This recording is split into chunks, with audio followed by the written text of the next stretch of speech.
On Tuesday, December 9th. We have a little switch in the agenda. Item number 3 is gonna have to wait for a little bit. Traffic and weather impacted that, so we're gonna go right into number 4, which is 2026 personnel policies with Jennifer. Yes, so there's not a ton of changes. There was a pretty large overhaul last year, so just some minor changes. Number 130, Code of Conduct, just adding some honesty language, which goes really well with the city's core value of integrity. And then also this is from the LMC handbook sample, talking about using official authority or influence in our employment with the city to apply for memberships or whatnot. So it's just kind of standard language.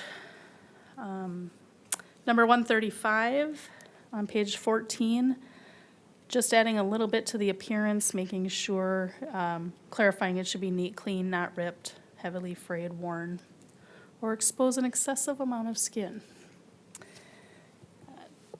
Number 170, talking about probationary period could be extended if need be. And then adding that temporary and seasonal employees do qualify for ESST as a benefit. Number 185, adding the summer hours, that City Hall is open. And for meals and rest breaks to comply with the new Minnesota law, that employees who work 6 hours or more will get a half hour, or would have a half hour sufficient time to eat a meal is actually the language. They don't specify an amount of time, but sufficient. Ours says 30 minutes of a lunch. And then in that same policy, clarifying adverse weather conditions, and actually I need to remove the ESST language. They can use vacation if we're closed for a weather event. If we're not closed for a weather event and they aren't making it in. Number 210, payroll and compensation. There was some inconsistent language. It sounds like this policy was recently changed last year about having firefighters being able to carry over 32 hours of firefighter holiday leave. So making it consistent with the language on page 46. Section 225, leaves of absence. With the new Minnesota paid leave language, we just wanted to make sure some clarifying language or otherwise indicated in the leave policy was added to some of our current leave policies. Clarifying, all I did was put federal to clarify that family medical leave is a federal program, not to be confused with our state Minnesota paid leave. Adding that Minnesota paid leave policy, pages 62 to 64. Carryover of ESST currently, all of our accruals that are over max carryover get paid out the last payroll in December. With the exception, we won't be able to do that with ESST because they could use, last payroll ends December 19th. There's still a couple weeks left in the year. State provides use of ESST till that December 31st date. So we'll have to pay that out in January, the first payroll in January. We are looking at possibly doing all of those accrual payouts in that first payroll in January, but with the new software conversion, we want to make sure we're not doing too much and changing too much while we're doing that transition. So, but we will need to change that ESST to comply with state law. Vacation leave, again, because of our finance software, it was easier to assign an accrual for part-time employees. We don't have any part-time employees that are earning PTO or vacation, but we just wanted to make sure it was in the policy in case we're ever in that situation. It was easiest to set it up with the finance software that they would accrue 0.06 hours for every hour worked. And then we're just going to keep it at the 0 to 2 year of service accrual rate. The next section, 236, vacation to sick leave donation with Minnesota paid leave in our long-term disability plan. I don't see a reason that we shouldn't pull this out of our policy. This was a policy that would allow people to convert their vacation and donate it to somebody that didn't have any accrued time. But with those policies those plans, I just don't think there's a reason to continue that. And the last one is our employee recognition. Earlier this year, in the spring, I believe, before I came on board, department heads had talked about increasing the recognition award amount for every 5 years of service. So $50 for the first 5 years, $100 for 10 years, $150 for 3 years, or for 15 years, doing that incrementally. I talked that over with our employee engagement committee, what options they thought, and their recommendation. They also agreed. I talked with other cities, and there are incremental in most of the cities, other cities.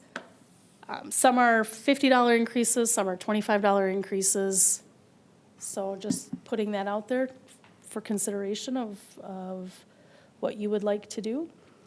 Other parts of that policy, it's currently gift cards. Talked with employee recognition committee, employee engagement committee, and talked about the option of either doing a gift card or cash. Again, talked with other cities, and it's about 50-50 of what they do. Some are solely cash, some are solely gift cards.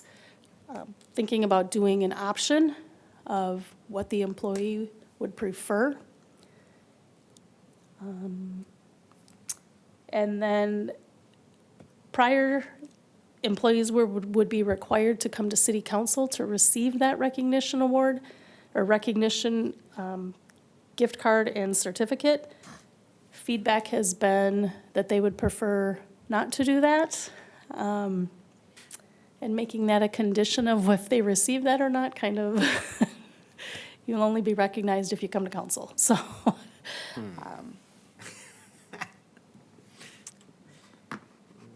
Question on that, well, beforehand.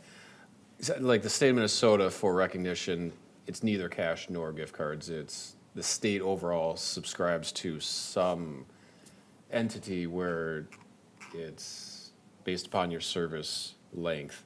You pick a gift from, these are the gifts in category 3, these are the gifts in category 4. Does the League of Minnesota Cities or any other entity have that type of thing for cities to be a part of? The cities that I've talked to, I have an HR networking group. They either do the gift card or the cash. All right. It's not unheard of. Regardless, the employees are taxed on that, whether it's a gift, clothing, whatever they choose, or if it's the cash or the gift card, it is a taxable benefit. Thank you.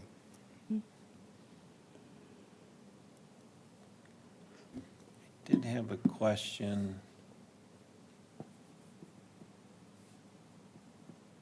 Oh, I thought you said 0.6 hours per hours worked for part-time as opposed to 0.06. 0.06. Okay, thank you. Works out to be about 3 minutes. Right, that makes more sense. I'm like, why I get a half hour off if I work an hour? Right. It's equivalent to half of what a full-time employee would accrue at the 0 to 2 years of experience Got it. or service. Any questions for Ms. Doyle on the 2026 personnel policy changes? I guess just with the recognition, I didn't see anything in there about the gift card versus the cash. Were you looking for feedback tonight on what we'd like to do to have that added to it? Yes, so it's currently, number 2 says the city administrator or designee is directed to purchase suitable gift cards for the purpose of approximately $50. Okay. So that's what we currently do. And then so you're looking for feedback of, should that be tiered? Should it be cash versus gift card? And Correct. do you have to come to a city council meeting to receive it? Correct. Okay. All right, good deal. And if we do the incremental, would council prefer $25 per year of service, $50, sorry, not per year, per every 5 years? And the other piece of that, possibility of retroing that back to January 1st of this year. We had 3 employees that served 10 years this year.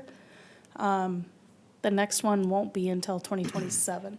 There's not a lot of employees that are gonna fall into that, and be able to be recognized for that, so we thought it would be nice to do that for 2025, sorry, January 1st of 2025. Thoughts?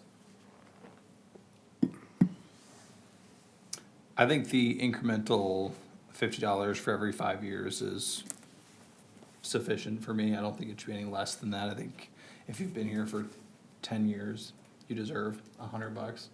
So I like how all of it's written out. I have no dissenting opinions on how anything's written, so everything looks good to me. Yeah, I didn't have anything else from reading through, other than just for the feedback, then I guess from that item, I agree.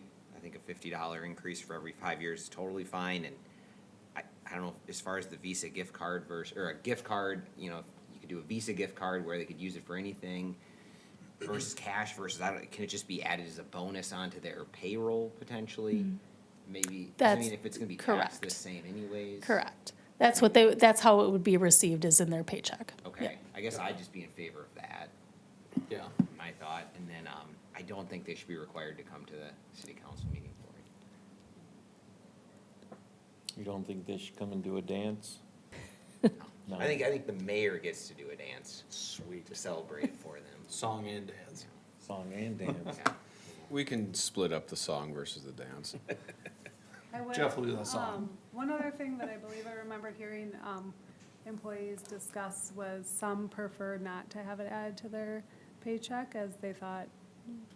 I don't really feel it. No, they don't, so maybe a gift yeah. card, so it's like, Okay, yeah, it's kind of just a mind thing, but, you know. either they way, want- yeah. Because there's no difference for tax purposes for them either, right? They're Okay. taxed for. Either way. Yep, Yeah, I think that's a Correct. good point.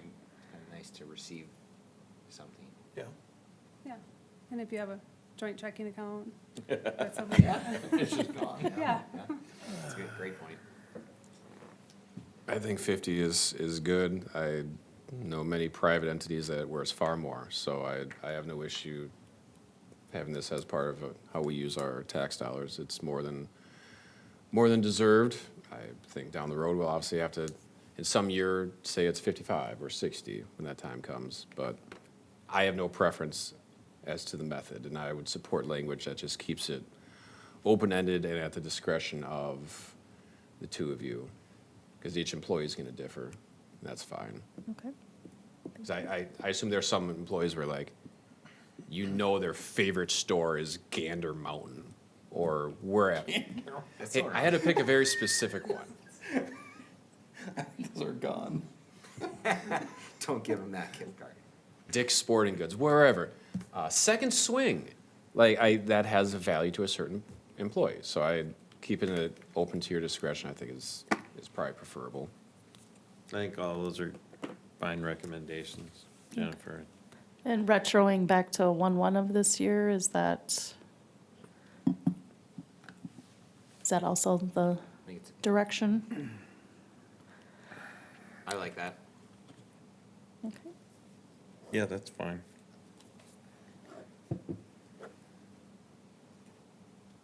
All right, thank you. Yep. Those changes will be made, and it'll be back on the council agenda for next week. Perfect. Thank you. Well, we're still waiting on Mr. Griffin, so we'll jump into City of Lake Elmo Strategic Communications Plan. Ms. Smith?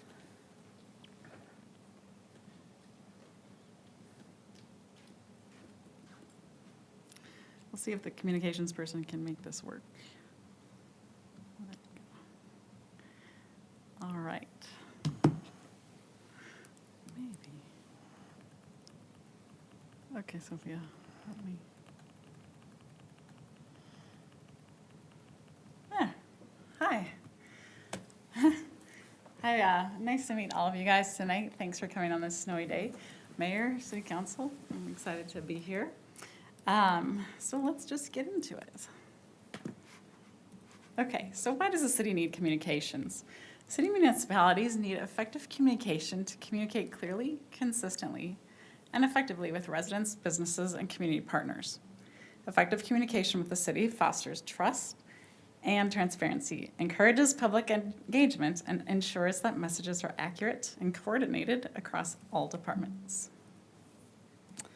Municipal communications components consist of following components to keep residents informed, engaged, and connected: public information and transparency, strategic planning, media, digital communications and website, social media, internal communications, and marketing and branding.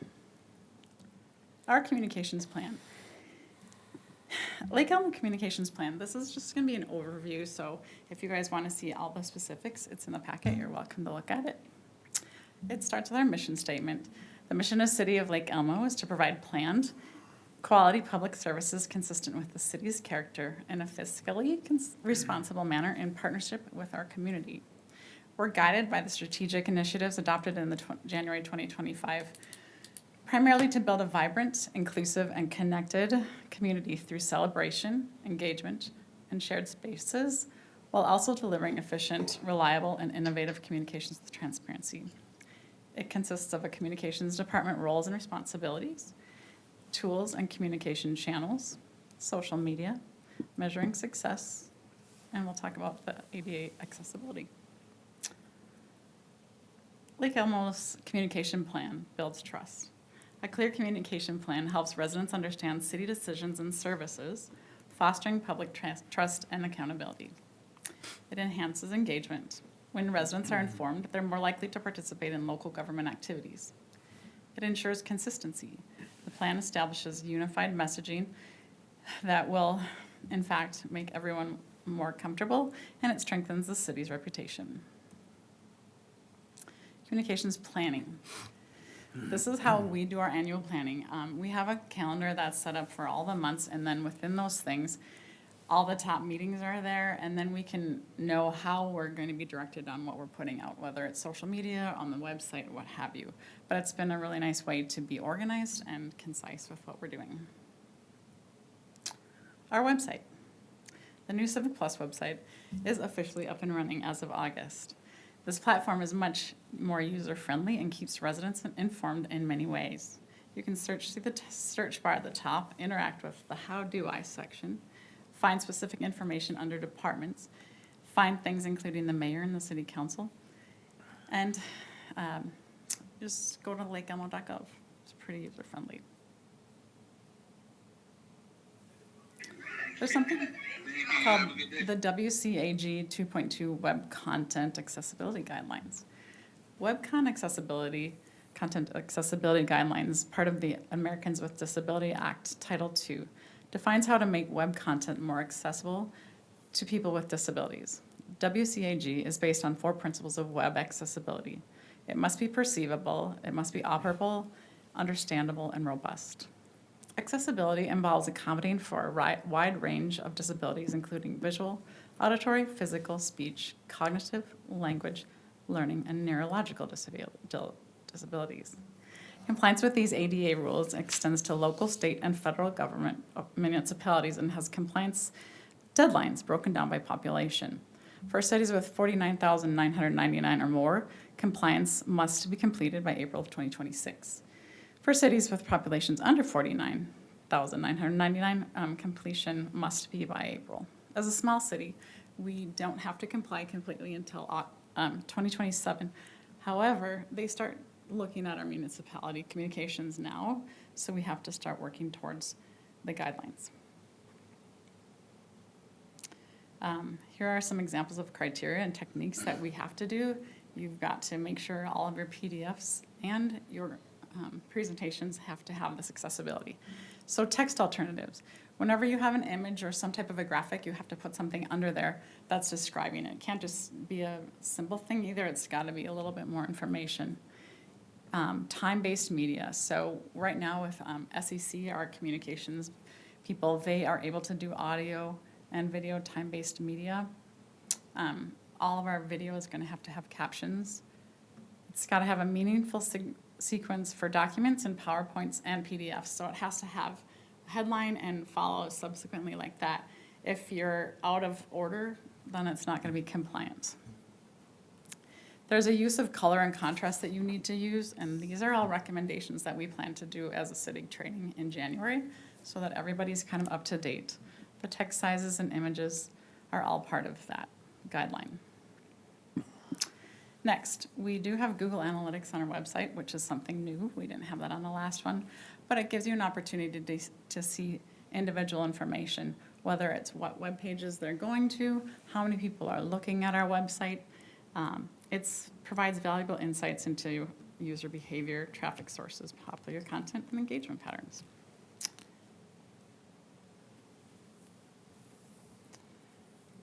So this is an example from November.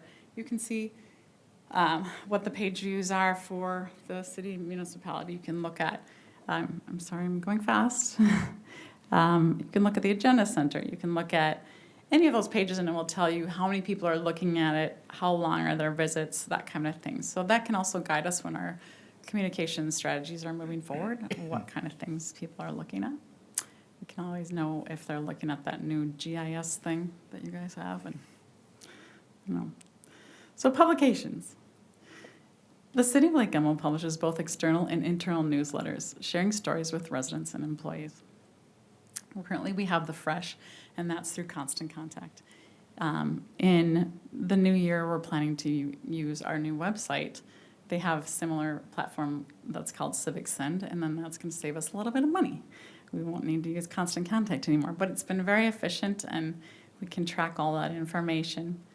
We have something called The Source, and that is a biannual publication. We mail to all the residents and businesses in the community. We have The Loop, which is our new internal communications that we send monthly to all of our employees, and they seem to like it. And then finally, we produced a Lake Elmo water brochure this year, which was our administrator's advice, and I think it's been very well received in the community. A lot of the different government communications teams that I communicate with wanted copies of it because they're like, oh, wait, that's so cool, we want to do it. So good job to our administrator. Social media. Our social media channels include Facebook, Instagram, LinkedIn, Nextdoor, and YouTube. We measure our social media all the time so that we can kind of see what kind of content is getting people excited and what kind of things that they're looking for. If you look, we measure everything, and I think if you look in our city reports monthly, I try to give you that information. What I'm finding so far is the things residents are most interested in are what's going on with the snow plows, what's going on with road closures. Those kind of things are very important. So,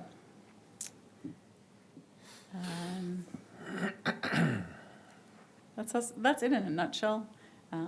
If you guys have any questions, are there any things that you feel are missing from our communications plan if you've had a chance to look it over? I know when I looked at the plan, it looked like it was pretty complete. I guess just the non-quantitative, part of me says, I see a lot more out there. I think people are getting more information than they had before. It's hitting on more fronts. We've heard that some people don't use Facebook, they use Instagram, and we've got LinkedIn, and I see other things from the fire department getting out there, and activities that are happening with Public Works, and the engineering stuff that's going on with the roadways. So the ties to the information, and it's nice to be able to point people to questions related around water on our website without having to go through everything. each time that questions arise. So I've been really happy with the communications since you've come on board. Thank you. Do you guys have any modifications or additions you would like to see in the website at all? Have you done a little tour? Have you taken a look a little deeper?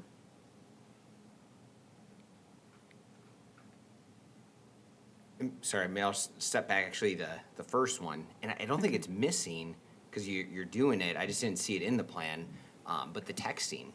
And again, I suppose it's person by person, but for me personally, those text updates that the city sends out, Yeah. I find those to be the most impactful for me. I'm able to see it immediately, it pops up on my phone, which we carry with us everywhere, I don't have to go into an app. So just for me personally, at least, I find it to be very useful with our business. Texting is always the thing that seems to get people's attention the most. So I'm just saying that more of maybe it is something worth looking into a little bit more, as far as like, how do we get more people to sign up for those text messages, if it's sharing that's available. I can't even remember if that was through the website that I It could be signed up through the for the text website. messages. There's something called Notify Me on the website, Yeah. and you can sign up for learning about the agenda, getting an agenda sent to you, any news Talks about road flashes that we do. closures. Yeah, and you can have them texted or emailed. I think that's one of the reasons our administrator had us move to this new site, is because she knew that we were gonna be able to get that information to people a lot sooner and a lot more smoothly. So Yeah. I think, I'm glad to see that you are enjoying that. I think. Yeah, so that would be my only suggestion of maybe what to add to the actual plan, is having some focus on that text messaging. My only question on that was, I don't know how it works for the text messaging. Is it you have to pay a fee Oh, per text no. message? Is it unlimited? Yeah, thanks for asking. No, it's absolutely free. You can just go on to lakeelmo.gov and it'll be Notify Me, and you Or I'm can sorry, does the city have to pay a per message fee? So like the Oh. larger that texting list is, Nope, that's Okay, part so of the it's program. part of Mhm. okay. It's just part of the platform. And then just one more question about, so in the communications plan, there was a section that was titled for the communication for crisis management. Yes. And it looked like maybe some of the verbiage in there was just maybe copy pasted from a different section and it wasn't updated. I'll I'm take just a look at that. I'm wondering if there was maybe some, because I was very interested in hearing a little bit as far as like, what is our Thank you. communication strategy for crisis type situations? Yeah, And if it I'll was look back any in there different. and see if it's updated. It should have been, but Okay. what we've decided from our administrator is we're kind of taking a collaborative approach with public safety. So Dustin, the chief, is working on cementing their written plan of how they're working together, and we had an update today with both he and Ty to just talk about, their public safety messaging and things. So we're taking their lead. We're gonna kind of work in collaboration with them, but I'll make sure that's what it says in there. I thought I had updated that, but Okay, I'll take a yeah, check. no, that's perfect. Yeah. Otherwise, So I was just wanted to add on to what Kathy is saying. So this was just in this General. plan to just be general, to say we do have a crisis communications it. plan, but it will live in our emergency operations plan, because most likely we will be Okay. partnering with our public safety folks on an event or other organizations too. So, and that will be for internal use. Obviously, our plan on how we go about sure, messaging and the players and all that, so. okay. But thanks, that's a good question. Are there any projects that you'd like the communications team to be working on in 2026? Just as a reminder, this is the first year that your city has had a formal communications plan. So we'll always be updating and implementing things as we go. But if there are things that you think, hey, Kathie, we really want you to focus more on X, Y, Z, are there any ideas that you have to share with me Well, on that? Washington County does a really good job with their construction stuff. I think it would be key for residents to focus on that Lake Elmo Avenue 36 project Okay. coming this year, whether it's tying in information they have or gleaning it, sending it separately. I think that would be important to our residents. Okay. I'm just getting the winter source stories written, and I think that's one of the stories I wanted to kind of focus on in January too. So I think that's a good point. Here, thank you. Here. I think as we move into planning, our new recreation center, 70-acre site, that a communications plan to encouraging engagement and involvement as we go through that planning process would be a good project to have. So that's a good idea, yeah. I would love to talk further if you guys have information or ideas that you think we could do some kind of a kickoff or something once you get further into the planning, where we could do some type of an event, or, I mean, there's lots of opportunities, but I would agree with that. There's gonna be a lot of opportunities for the comms side of it. definitely. I mean, the simple fact of the matter is that project will be, depending upon how it plays out, the biggest, I'll just say the biggest project that the city has taken on that is city only. Depending upon if there's external partners, however it plays out, but it's pretty impactful. So I think there's definitely opportunity for a very deliberate, Plan. opportunistic communications. The other thing I was gonna say, the water packet, For sure, yeah. I think that could potentially be an annual thing.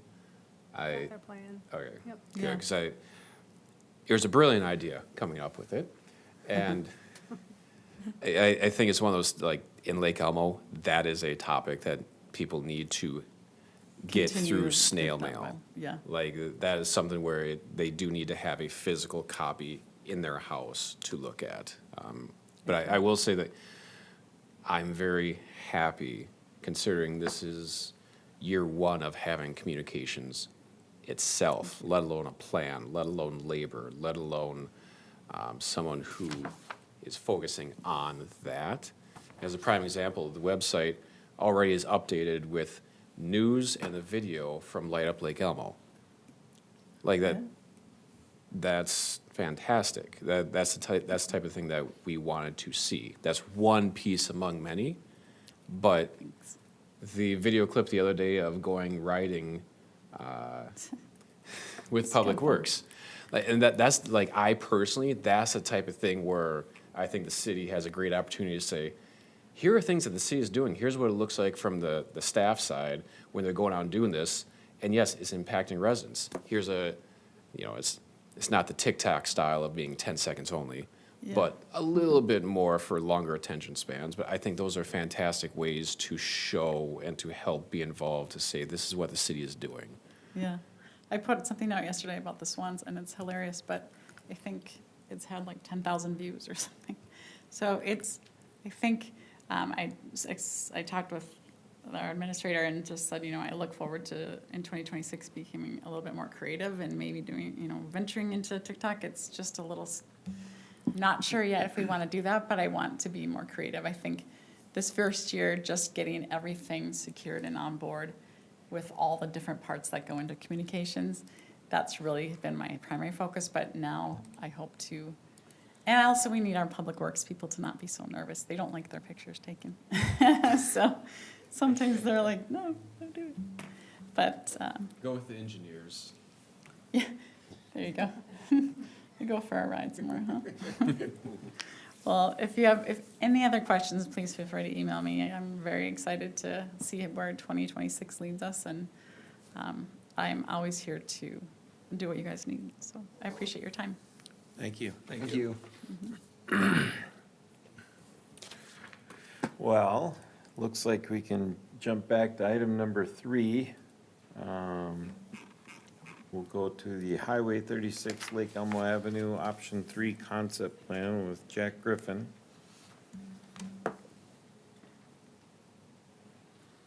Thank you, Mr. Mayor, members of the council. My apologies, I obviously didn't leave myself enough time, given the road conditions, to get here.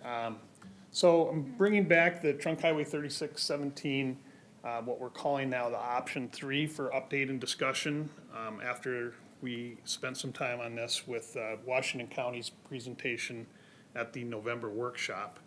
I'll just spend a quick time on the background, just for context.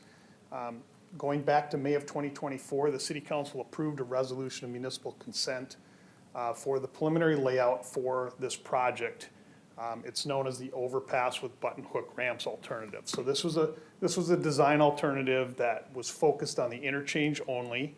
There were arms going both east and west for the south frontage road, but they ended in cul-de-sacs. They only extended far enough to get the on and off ramps onto Highway 36 and to eliminate driveways that had direct access to 36.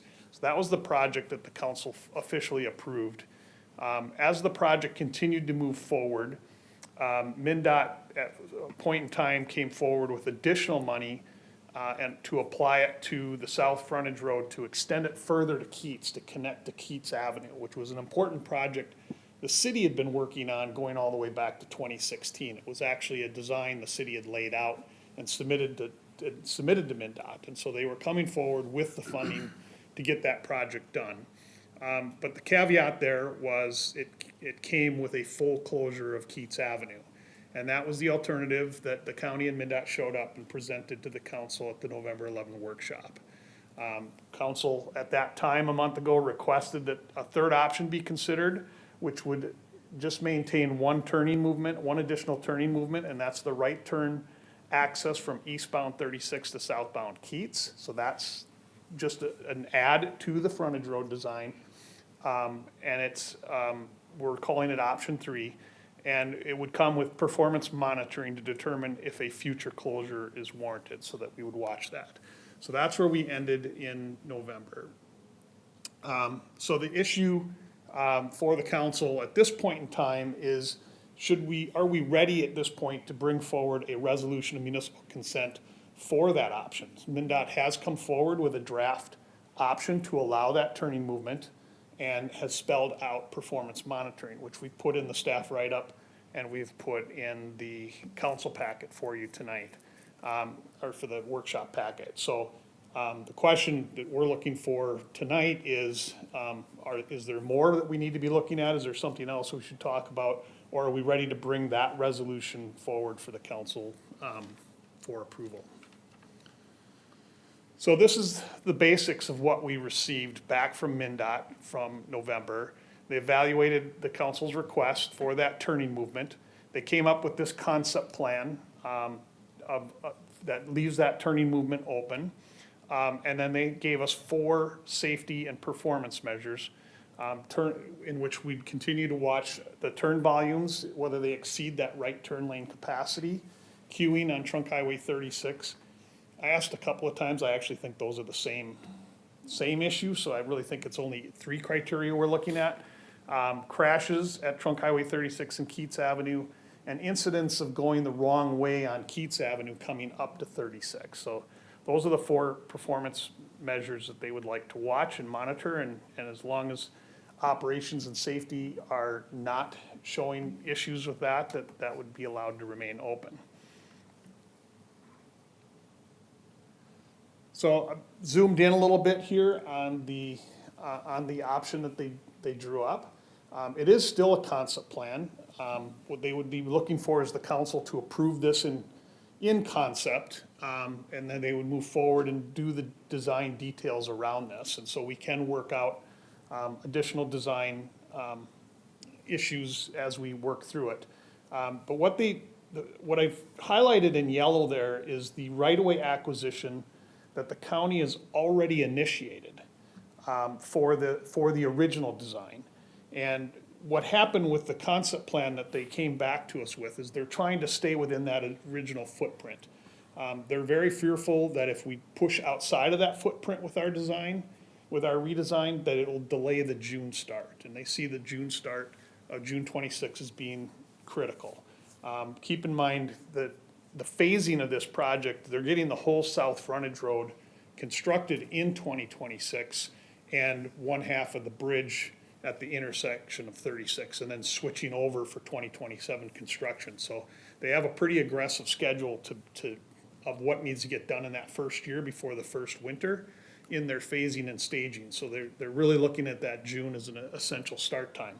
So that's not to say we can't look at additional right-of-way acquisition, look at other design options, things like that as we move forward. But what we'd be looking for coming back as early as next week would be having the council approve this design. And if we can continue to further improve the design, that's great, but we would fall back on this if it causes delay in the project schedule.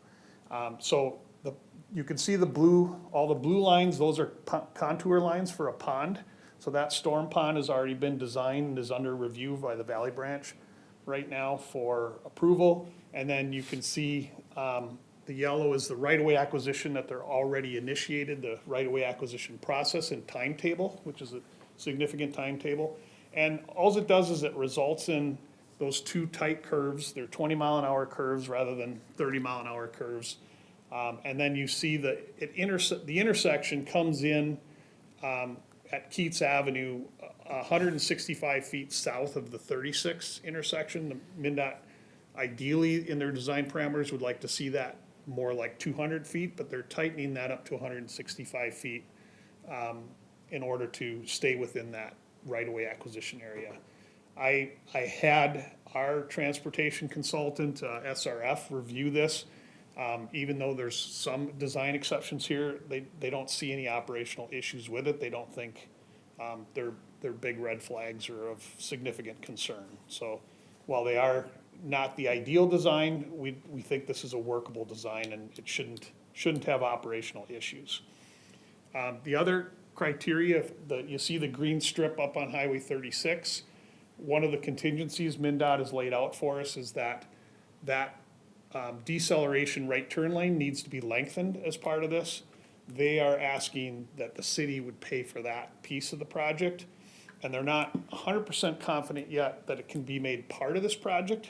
Their intent would be to make it part of this project, but because of all the steps they have to go through with their grants and environmental findings and all that kind of stuff, if it can't be part of this, they would ask the city to do this as a separate project. But either way, this lengthening would have to get done. It's really, it's already a paved shoulder. It's really just thickening up the section with pavement. It's not, I don't think it's a very expensive or very robust project by any means. We believe, we don't have an estimate of what that is because we don't have the details of exactly what the scope is, but we believe even with the addition of that, we're gonna come in underneath our $5 million ask that we've been budgeting for in our CIP for the upfront project. The other criteria they have spelled out for the city is that we would go forward, we'd build this project this way, we would have these safety performance measures that we would monitor. They spell out and I put it in the packet, they spell out in detail how we would go about looking at each incident that might occur. They're not setting specific criteria that if there's 1 crash, 2 crashes, or 5 crashes, or anything like that. When they have an incidence that's a concern, they want to look at this as a very collaborative effort, and their suggestion and what they're laying out in that process verbally is that Washington County, MnDOT, and the city will get together, look at that. Is that incident related to the design? Is it not related to the design? And look at each incident like that and make an evaluation of whether the intersection is performing safely or not. If the decision is made that it needs to be closed, then it will be the city's responsibility and obligation to pay for the redesign of this intersection to close that access off. Again, the improvements on 36 itself for that turn lane is just restriping because it just goes back to a shoulder, so that's a really insignificant cost. There'll be a little bit of cost of deconstructing the Keats portion, the one-way Keats portion basically, and then if there's anything we want to do with the intersection itself, it would be up to the city how to design that at that point.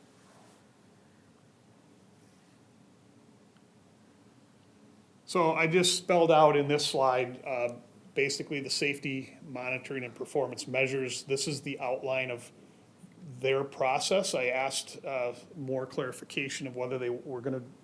So the way this would get memorialized is through a cooperative construction agreement. So the details of this would be laid out in an agreement. So there'd be another agreement we'd bring forward for council approval at a future date.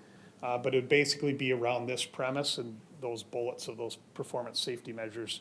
And they're not going to be quantified, they're going to be more of a verbal process of this is how we will work together and review those situations. The ultimate design of that intersection will be, will be approved by the city of Lake Elmo. So as we continue to move forward, we'll have a say in how that design occurs. And then there is some bullets in MnDOT's communications about wayfinding challenges, just as they do have some concerns that the more intersections we have, the more signage we have. They just want to pass along. They expect you're gonna have some people getting off at Keats that are meaning to get off at Lake Elmo Avenue. It could be trucks. And then you have them meandering through your city streets and things like that, because they can't get back on 36. So it's just kind of a heads up that they expect to see some of that happen with an intersection like this. I just threw this in here as another design alternative. It was suggesting we don't need to allow that traffic that's getting off of 36 to be able to turn left on the south frontage road. That wouldn't, because they could go to 59th Street. This was, the issue that they pushed back on with their response was this turning movement is too close to 36. And so it's obviously something that can be looked at a little bit more as we move forward in the design, but there was some immediate pushback on that for that reason. And I just received that response today, so I had left this in here. But we will be able to continue. They to work understood that's not the scale, right? I mean, Yes, yeah. Yeah, there's some elements of this that are really promising. I haven't quite figured out how to make it work holistically in my mind, but it gives you some pause to think a little more deeply about it. But nonetheless, the exact design isn't done yet, and so it's important to know that you would be approving that we'll have the south frontage road connection to Keats, and then you'd be approving that we're maintaining that right-off access from Highway 36 onto southbound Keats. That would be the approval. So our recommendations would be that if council is acceptable with what's been presented here, that we would bring back a resolution for municipal consent for that option 3 concept plan at the next meeting. And then we continue to work with the project team on that intersection. Things that staff has thought about is increasing, maybe we look at that turn lane we're responsible for on Trunk Highway 36. Maybe we go, it's a minimum of 500 feet they're requiring, maybe we spend a little more money and we go a little longer, because one of the criteria is backing up on that turn lane. So it's in our advantage to not have this fail if we put this forward. I don't know, we'd want to look at some traffic. We know Rock Point Church is expanding. Has that been taken into consideration in this length and those kinds of things? So those are some details we'll continue to work with MnDOT on if the council moves forward with this. I already mentioned the second bullet, consider eliminating the southbound Keats left turn lane. Consider improved horizontal geometrics with revised right-of-way acquisition. I think there's an opportunity to still talk about some of those things as we go forward, but we would approve the concept without that to keep it moving on schedule. And then we would be continuing to work with them on an actual agreement form for those performance measures that would come back to the council in the form of a cooperative construction agreement. So that's what I have for you tonight. I'd be happy to answer questions at this time. any questions? People good with that?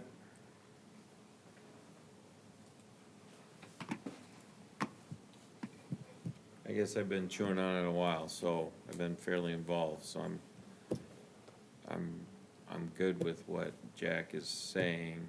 I guess my only question is, do we have any concerns about the safety considerations? I mean, if it truly is collaborative on, accidents that are happening, will will we have a vote at the table to say we wanna keep this open even though there was one accident here? Or will MinDOT say, no, we're closing it, they have the final say? That's a very good question. Based on what we've received in the outline from them, they did have a bullet that specifically says they reserve the right to close it. So I do believe when I bring an agreement forward, that's probably gonna be in that agreement, that they're gonna stand on wanting to do that. So there is probably some leap of faith that we're gonna work collaboratively. They've emphasized that quite significantly, that they see this as working together. Okay. I think just the fact that they went away and came back with this shows quite an act of good faith and that they Yeah. are listening to the city. And I really like the plan, I just don't, that part concerns me that they have the final say of just closing it, and then the city foots the bill closing it, so. I've been around long enough with my gray hair to know that it could be 5 years from now and you just get staff turnover at MinDOT and then you're dealing with somebody else too. Yeah. You know, those are things that just happen with organizations. That turnover could be better, it could be worse, you know. Yeah.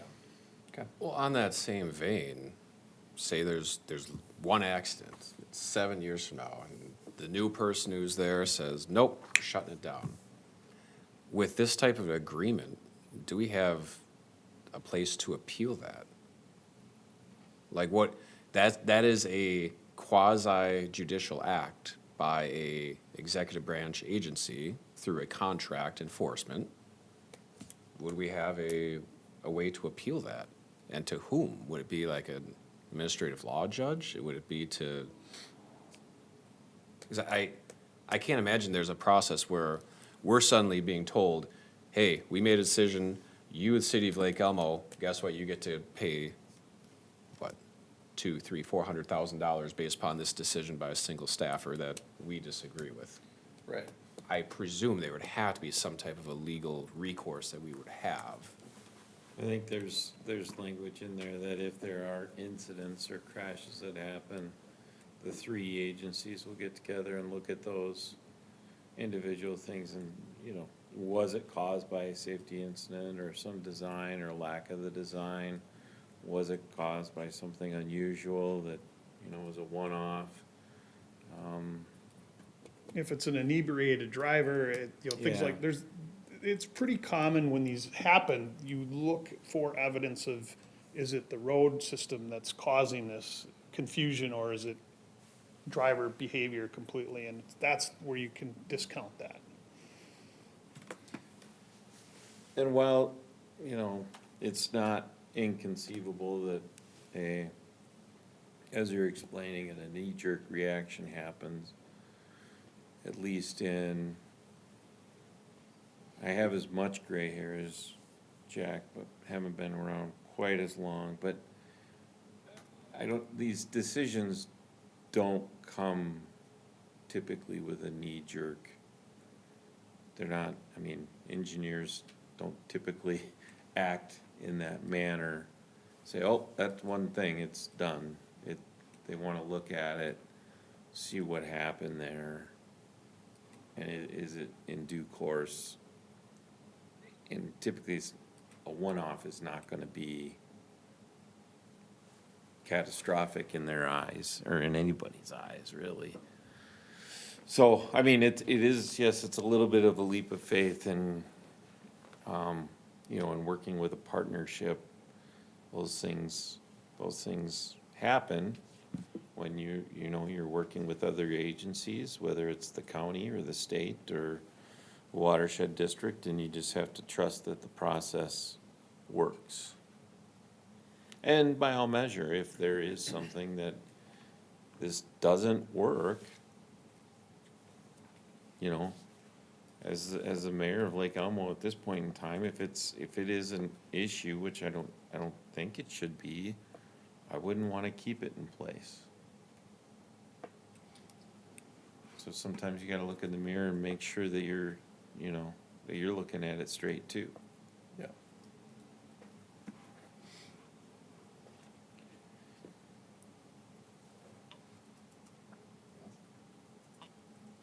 I think it's a idea worth pursuing. I don't know, but I see pros and cons to it. One thing I do like is, what I think would be nice is to eliminate that left turn when you come off of Highway 36, so you can get onto Keats Avenue and go south, but you can't make that left turn and go east. I think that would be more efficient in my mind, but I'm not so locked in against it that, I'd vote no on the idea if we still included the left turn. I just think there's some logic in that. My experience in working with MnDOT is they don't make arbitrary decisions either. Generally, they take a lot of input, there's a lot of discussion, and usually they'll have a lot of reasons why it makes sense to do that. And oftentimes they'll have some suggestions to alleviate what's causing the problem. I don't think it's just real open and shut either. But, and as the mayor said, if there are accidents or things that are occurring there that are endangering people, we probably want to go along with that as well. So I don't have any particular issue with the agreement or the form or otherwise. Yeah, and I'd prefer to keep that left-hand turn just for an option, because I feel like I don't know, certain people might get off thinking they could take a left and they get lost. I don't know, it's very minute detail, but I personally think keep that left-hand turn. And how is that intersection being controlled? Is that just stop signs for people coming to that north and southbound lane? It's a side stop for the people on the south frontage road coming into Keats. So we want to Okay. keep the people coming off Highway 36 and going south on Keats free moving. We don't Yep. want them to stop and back up. So part of that, Councilmember Cragness, is remember, one of the biggest things about freeway or interstate flow that DOTs look at is backup onto the main line of the highway, whether it's interstate or trunk highway. This is not an interstate, but more of a freeway access, especially they're keeping that at grade with the button hooks, is that if you maintain that left turn lane, you have the possibility of people then, because the way I look at it is there's absolutely no reason for anybody to exit Keats and then go eastbound on the frontage road. Sure. There's nothing over there. The only reason to go back is you don't go to the button hooks to get to Lake Elmo Avenue, right? Yeah. The whole reason, at least I was, arguing for this, is for the residents that live to the south and the church to have an access from the eastbound to get to their homes. Now, not gonna be able to access 36 eastbound, you're gonna have to use the frontage road to get over to the button hooks. Or actually, you have to go all the way down to Lake Elmo Avenue, cross 36, come back to the button hooks Yeah. on the north side to go westbound. So that's why in that little sketch I drew, I took away that left turn lane to make sure that somebody wasn't turning left and would back up flow onto the highway. Okay. As that's queuing on 36 is one of the reasons they would potentially close that. Got it, okay, that makes sense, thank you. I would also be remiss to forget to mention, the other requirement is that the city maintain the one-way of Keats Avenue. So it does create an inefficient movement for your Public Works Department to have to plow that. They would have to likely get on 36 at Demontreville and come down and plow it. And if they have to do a second pass, they have to circle back. So it's quite a ways out of the way to do that. But Jack, didn't it also say we had to plow the deceleration lane? no, they'll take care of 36. Okay, I thought we had the deceleration lane and Yeah. the turn, but, Yeah, they'll do everything on 36 and then they'll leave that windrow of snow across Keats and. okay. And City Public Works will have to take that out. Okay.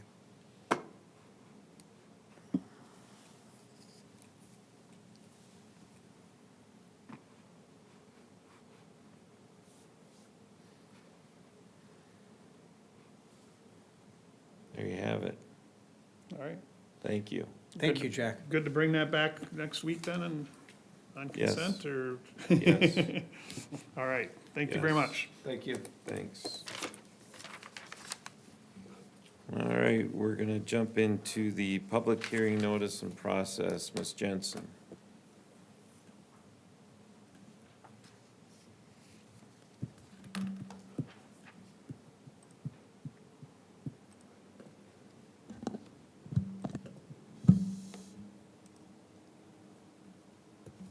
right, thank you, Mayor. So just starting off with some background on this topic, the Planning Commission discussed increasing mailing distances for rural residents and adding push notifications for public hearings at that joint workshop that was held in January of this year. Since my time here, staff has also received feedback from residents requesting notices be more accessible to those that may not be subscribed to the Stillwater Gazette or live within 350 feet of a subject property. Staff has contacted the city attorney for an opinion on the process change. The city attorney advised that we maintain a consistent distance to avoid any potential oversight or conflict in the future of picking and choosing mailing distances. So at this time, city staff has expanded the content of the public hearing notice letter, which I believe was included in your packet, and conducted research into what other cities are doing. So this is a very, very high-level table of the research that we did. Lake Elmo, Hugo, Stillwater, and Maconia all follow state statute, which is a mailed notice to property owners within 350 feet of the subject property and published in the official paper at least 10 days prior to the public hearing meeting. Lakeville, Cottage Grove, and Oakdale are just a step above state statute. They do 500 feet for surrounding property owners and then 10 days in the paper. And Forest Lake and Minnetrista have the most robust process. They vary their mailings based on application type or land use zoning. And then again, they're doing that paper at least 10 days prior. So the focus of this discussion, there's really two topics. The first is council's thoughts on the public hearing notice mailer distances. If we want to change that, text amendments are required to city code, otherwise leaving that as is. The second part is, since we do have that new website that has been published, are we interested in adding public hearing notices as push notifications that people can sign up for with that new website? I'm going to leave the two discussion questions, and I'm happy to answer any questions as they come up. Comments? Councilmember Holtz? And personally, I don't have an issue with 350 or the current, but we've received pretty strong feedback from our commission. Seeing that there are multiple examples of 500 foot, I think that is a logical first step. Out of curiosity, I assume you guys are going into GIS, and then you're literally using the distance from whatever the outermost corners are of the property, then just doing a radius, and if it touches the property in any way. Correct. Yeah, I have no issue with 500 feet. As much as I enjoy the idea of differentiating by the specific event, I think that would be a massive logistical nightmare for staff, and I don't think it'd be worthwhile unless there's somehow automated in the system and you could do it. It's just, I don't think it would be too much of a value gain for that, to do it how Waconia does it. But yeah, 500 foot, absolutely, I think is a good first step. That was Forest Lake and Minnetrista. Yes. I agree, we should have a consistent distance. Adding 150 feet to it will add some mailings within our more populated areas. And the feedback we've gotten are from the areas, no, I didn't do any study on this, or in the more rural areas. I don't know, does 150 feet make that? It's not gonna make it to the next property, because they're typically acres, right? So, I mean, I'm okay with 500, but 350 is a state statute, and maybe we attack it a different way and allow people that get those push notification. As Councilmember Hearn, he signs up, he gets a text message, and I don't like a lot of text messages, so I don't sign up for it. But if you want to have those public hearings on there, then you have that availability. So, I mean, I'd prefer to keep it at 350. I don't know that 500 feet gives us the advantage that, just because of the large lot sizes in our areas where we've heard the complaints of people not getting notified. And maybe stress to those people, hey, you live in the rural area, you may not be within the 350 feet, so it could be advantageous for you to be on this push notification for public hearings.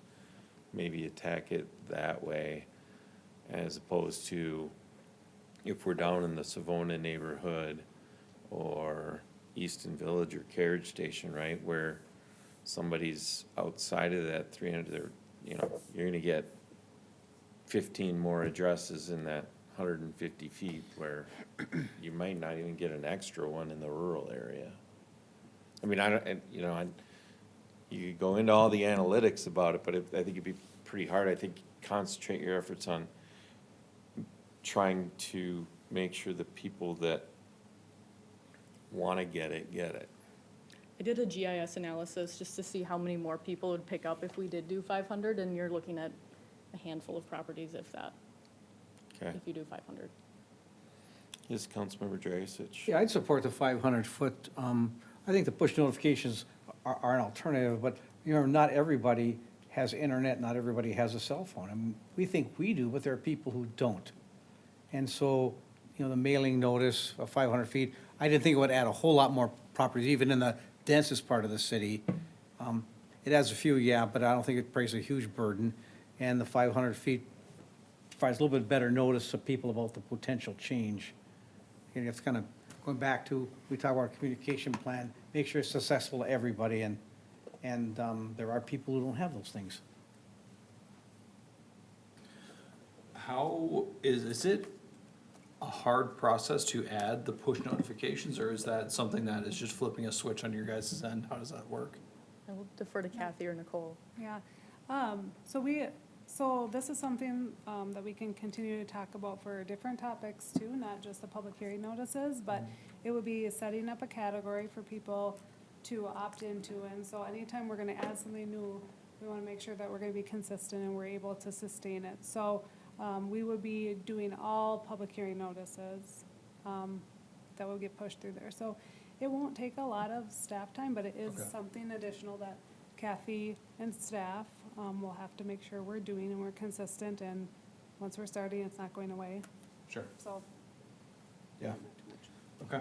Yeah, I mean, I think the push notifications would be extremely helpful, because I was actually thinking, watching the planning commissions and the parks commissions, no one really comes to these public hearings, and it would be really good for, I mean, we can't force people to come, but just giving them that information more accessibly would be great. And it's just adding push notifications, it's not taking it out of the Gazette or anything like that, correct? Correct. Okay. And still maintain the state statute requirement. Okay, great. I'm actually fine with keeping the 350, is personally my feeling on this. I think we go to 500 and then we're still gonna get the same complaint, is kind of my thought. I think we're better off putting our energy towards the push notifications. I don't know why I didn't bring this up. I should have brought this up with the communications. I think this is a great opportunity. It could just be the same picture that gets posted on Facebook, Instagram every single time, that, you know, public hearing, with that information. I know there's a lot of engagement on there. So I think our time would be better spent focusing on trying to get communication via the other methods that we have versus the mailers. I just think we go to 500, and then the person that's 600 feet away is gonna say, well, why didn't I get this message? And then we go to 600, and then it's gonna be, well, why didn't the 700 foot away get it? That's my feeling on it. So what you're saying is also to add social media into the equation Yeah, I too? actually think this would be a great use for a great addition to the communications plan. Sorry, I should have brought that up earlier. I think with the communications, there has to be some of the fun stuff, the swans, but I think this is a great, you know, what we need to be communicating, and it's another way that we can get that information out to a lot more people, and when it's on Facebook or it's through the push notifications on the website, I think there's a lot better chance that a friend or family sees it or a neighbor sees it and they share it to their neighbor, whether that be directly or however they would share it with them. I think we're gonna get a wider net cast focusing on that versus the mailing, but I guess at the same time, if going to 500 is gonna add, you know, 2 or 3 mailers, maybe it's worth it just to say we're making the effort, but, I just think we're gonna run into the same situation of, there's gonna be frustration of it still doesn't seem like it's big enough for somebody who's 700 feet away. So you can take the third option off, where we go ahead and like, Pick and choose. based on application type and distance, we can forget about Yeah. that one. Either keep it 350 or push to 500. Either way, I'm fine. You know, I guess,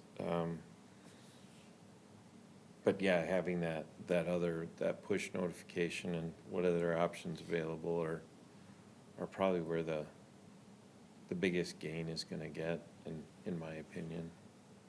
It's funny, because like the 350 versus 500 makes me think of the college football playoff. 12 teams, no, it should be 16 teams. Well, when it's 12, the 13th team will be upset. When it's 16, the 17th team will be upset. So it's exactly like, you said it's a 500, well, then the person who's at 510 will be upset. Sure. It's a true statement. When I just think about, you know, some of the, when it was the issue on Keats Avenue, right? Where there was a public hearing, and just the neighbors on either side got it, and the people in the cul-de-sacs didn't get it because they were over 350 feet. Okay, I get it, but I don't know that they would have gotten it if it would have been 500 feet, right? It still would have hit, because those properties are large enough, Yeah. it wasn't gonna hit the next one over. I mean, the only thing I could see is if we said in the non-MUSA areas, here's the distance. I am so against having different As application am I. types. That's the that's the most simplistic I could think of, but If the request were to be a MUSA amendment, that's kind of where we were. exactly. That's why it's just like, I don't want to go down that road, but, I mean, sorry. Why not, Yes. you know, do both? Go to 500 feet and put it on the notices. Well, yeah, that would be. You know, that should cover all the bases. Some boots and slippers and suspenders. Yes. Belts and suspenders. Yeah, right. That's, Do you have any concern about using social media for this, where we would put out a notice and we do allow comments, so for the community to start? a little bit. I kind of, the push notifications, The it's push push. notifications, It's because fine. it's, but it's maybe, okay, so maybe it's using, social media to make people aware of the push notification availability. Because if, you know, people don't wanna see it, they don't wanna see it, right? But they're like, oh, hey, I didn't know I had this option. This is where I go to do that. I mean, you could always disable the comments too on the posts. Yeah, just in general, all Yeah. of our posts, we allow commenting. So. Yeah. So maybe not social media, but the push notifications. and then I don't know telling that, people- maybe that's just a step too much. But I think, you know, obviously the communications to get people to understand, if you want to get the notification of a public hearing, this is how you go about getting that every time it comes out. I see that as like a once a quarter or once every 6 or 8 weeks. It's an advertisement for the push notifications, for the fresh, it's your PR. Hey, by the way, there's a boatload of things you can do. And it's not saying, hey, here's the upcoming agenda item, let's have a chat on social media about it. No, it's by the way, there's all these tools out there. And you're regularly reminding people, because there's people who move in, there's people who move out, there's people who suddenly come of age and have a cell phone and they didn't before. So I could see that as being the tool myself. Sarah, is that, are we allowed to turn off comments for specific posts? Sorry, I know you're presenting on this soon, but Mr. Mayor, members of the council, the city, I think, has a social media policy, and that it has to be consistent with that policy. And usually, it sounds like the city does allow commenting on these types of posts. I mean, that's something it could change in its policy to not allow commenting on land use items, because, you know, this could become an issue where, you know, you all start chiming in, and we can talk about this in my presentation, but, you know, it becomes a time when Yeah. basically you're having a city council meeting over social media, and then you're also getting predisposed to all these people's sentiments about the project instead of at a public hearing. I mean, so if it is, I guess I would still lean towards, I would like to put it on social media if that's an option, where we have to change our policy and specifically for land use, we can turn comments off. And I just go back to, even if they are getting those, notifications every 8 weeks that says, hey, you can get these push notifications, I think the majority of people are just gonna pass that up, because if it doesn't have anything to do with what's going on with them, they're not gonna sign up for these notifications. Versus if we can actually have posted that there is a public hearing for this specific area, and that's on social media, that's gonna be top of mind for those people. I think that's how we're actually gonna get more community involvement and, you know, towards our values of trying to foster more community engagement, in these decisions. I think that is our best way of going about it. So if there is a way to change our social media policy around these types of issues where we could make posts on social media about situations like this, I think it would be very beneficial for more transparency and for more public engagement.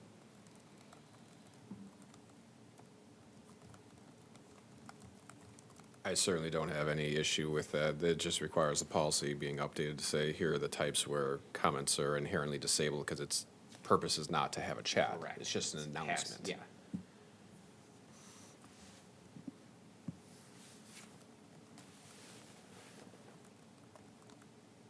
So if there is interest to increase it to 500, that is a text amendment to a handful of sections, so city staff can bring that forward. Otherwise, if there's interest in maybe pursuing the social media and push notifications and then holding off on a text amendment if we're on the fence of the distance, staff can bring that forward again also. I think we just, sounds like we do both, All three, is what I'm hearing. social media, push, and text amendment? I mean, I would just say, if I'm the only one that feels that way about the social media, though, I don't wanna ask the staff to go about doing that.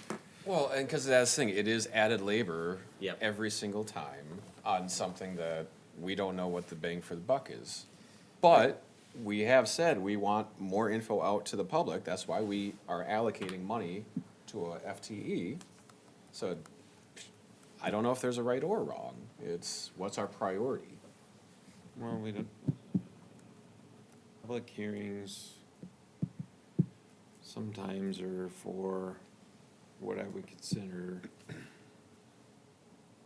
sometimes not so controversial or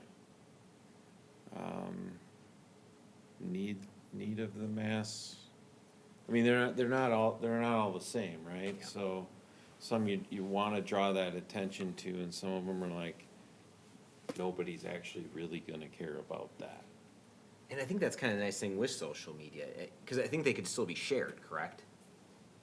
If we turn comments off, you can share the post. And so it kind of does the job for us. If it's a public hearing that nobody in the town cares about, it's posted and then it's done with. Same thing with, you know, when we post in the Gazette, right? But if it's something that people are get excited about, and it is something that is stirring up some interest, they're gonna share it, and they're gonna do the work for us. They're gonna send out the mailers that way. It's fine by me. Yeah, fine by me. Like it. What would I mean, we it do is- without the It is, Gazette? you know, one of our goals is to make sure that our public is informed and we're transparent with what's going on, so.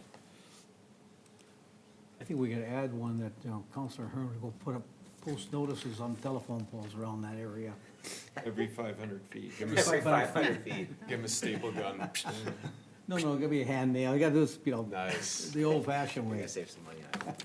save the money in the staples. This guy need a Thank you, ride Sophia. somewhere? No, he's just. Thank you. All right, next we go to 2026 Lake Elmo legislative priorities. Yeah, thank you, Mayor and Council.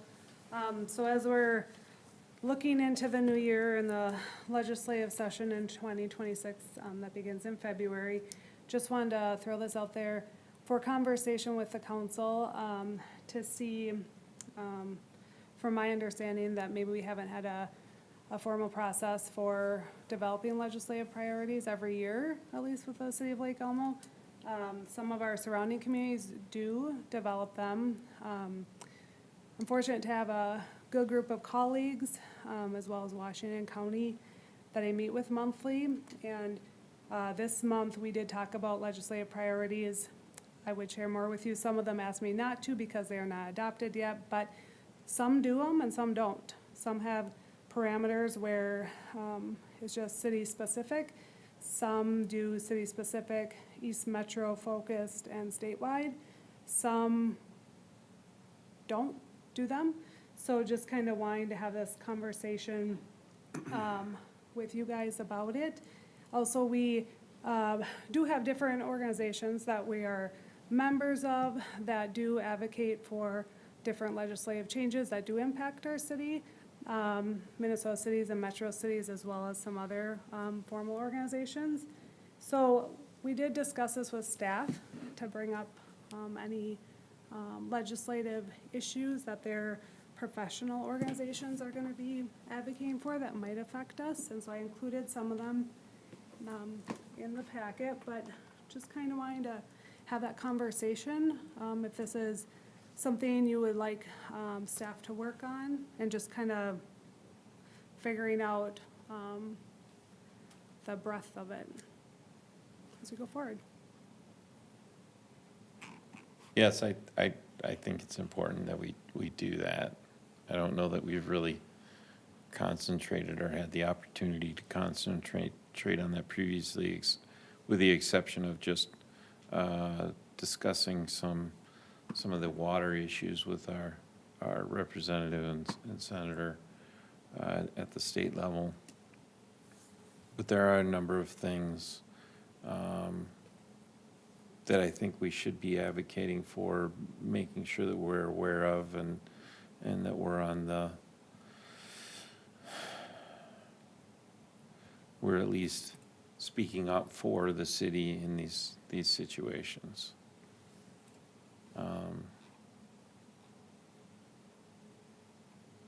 When it comes to things like the manufactured home resident bill of rights, or things at the LMC, we should be aware of those and make sure that we're either piggybacking on those or maybe abstaining, depending on how the council sits on that, relative to how they affect the city and its residents and businesses.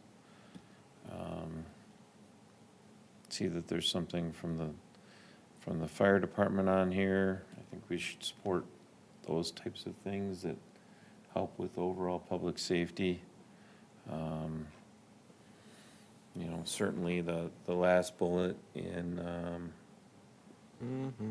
the Lake Elmo issue at the White Bear Lake, definitely still need to push on that from my perspective, and I think a few others. So.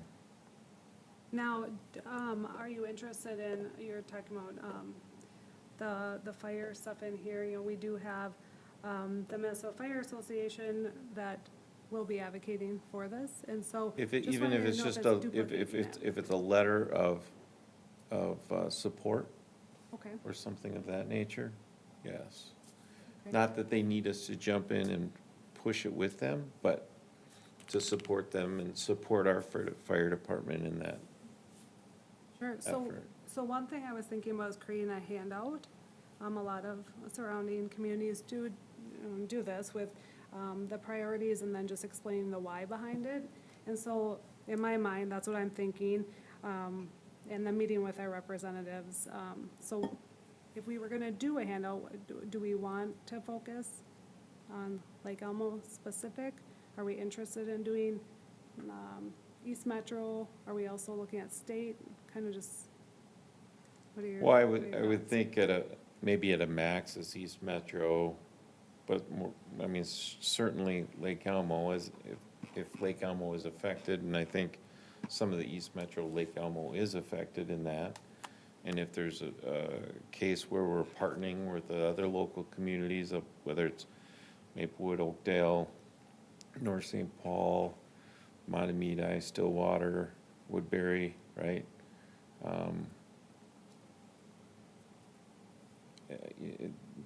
There's strength in numbers, strength in consistent message. Yes. Yes, Councilmember Jackson. You know, I think that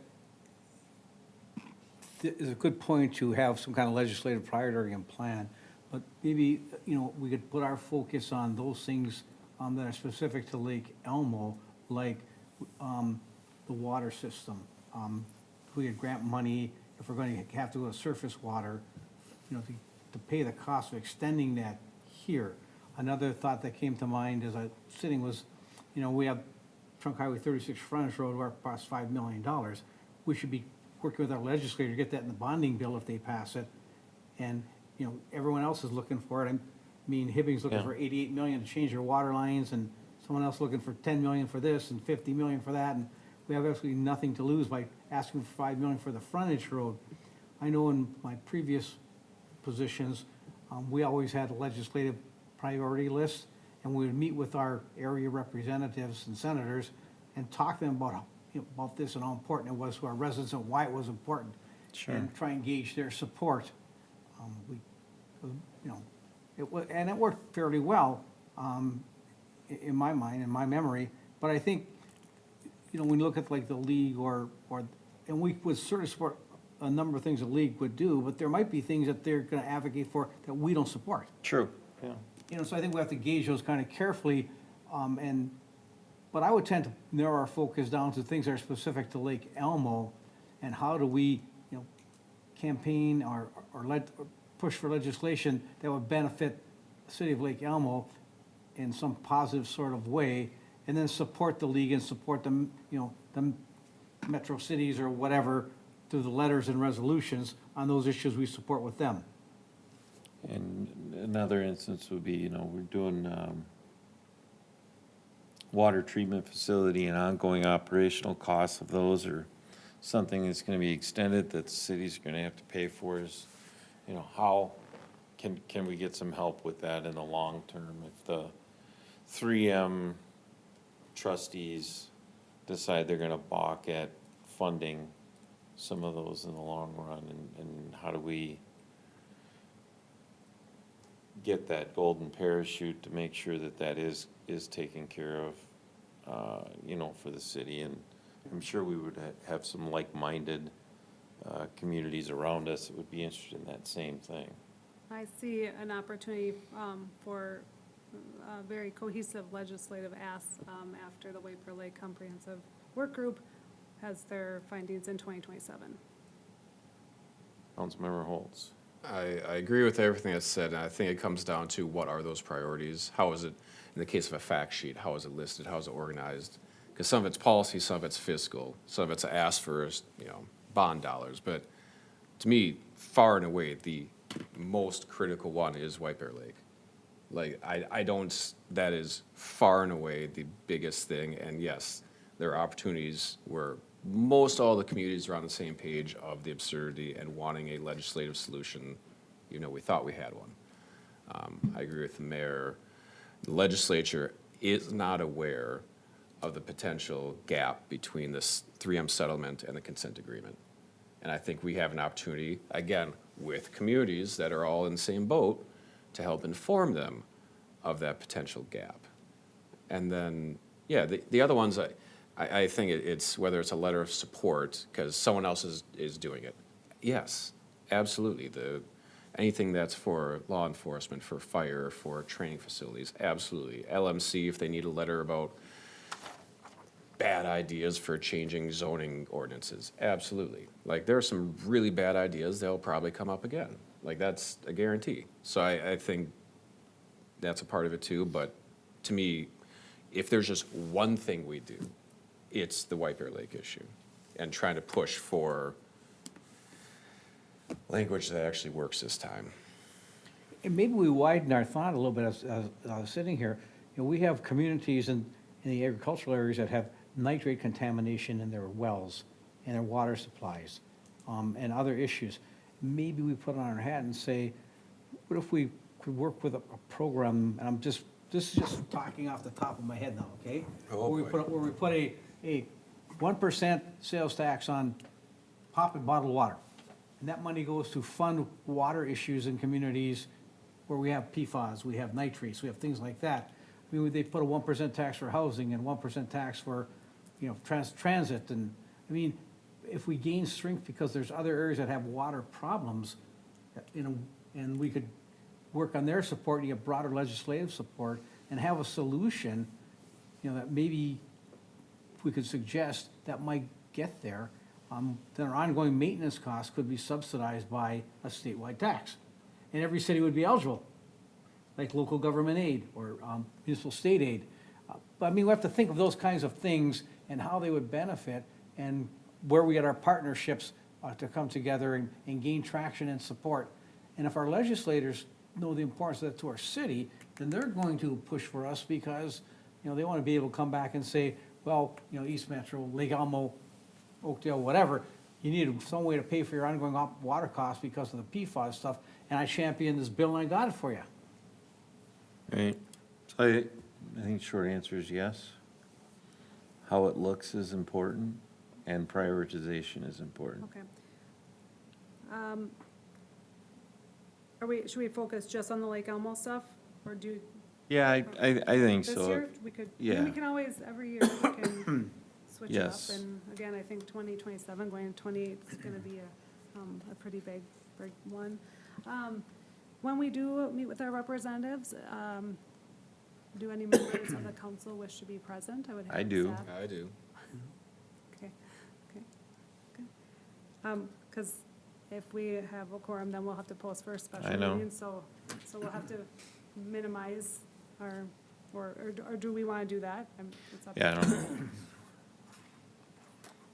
know. We just have, if it's, I mean, if we If feel it's- confident about, we all have kind of the same concerns, you guys can go the two of you and Right. express those concerns, I'm fine with that. You trust Charles? Absolutely. Would you buy a used car for this guy? You selling your truck? What's going on? It's a late snowy night. All right, One more question. So we do have the City Day on the Hill in early March at the Capitol. I have never been myself, and I will be out of the country this time in March, but do we think it's important to send a staff person? Is a council member interested in going? Have you ever participated in that before? What's a city on the hill, is this Yeah. Minnesota or? Yeah. Okay. Yes, Because yeah. National League of Cities has a similar legislative issue in Washington DC every year. Yeah, I'm Yeah. with the Congress. state one. What yes. day is it? It's, last year was March 6th, so it's always the beginning, so it falls in our city's, not Lake Elmo, my school district spring break all the time. I've attended for Transportation Capital, Yeah, Transportation Day on the Hill, for a couple different industry functions, so I'd not, yeah, I'd be willing to do something like that as well. okay. So, the plan would be to create, a document and we'll bring it back for your approval. Sounds at some good. point. Okay, thank you. All right, I'm gonna take a point of privilege and let Sarah get ready for social media use, so 5 minutes. Did you see the Duluth stormwater got appealed to the Supreme Court? No, I didn't see that. Both the city of Duluth and the plaintiffs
you hear me? Social media guidelines for city council members.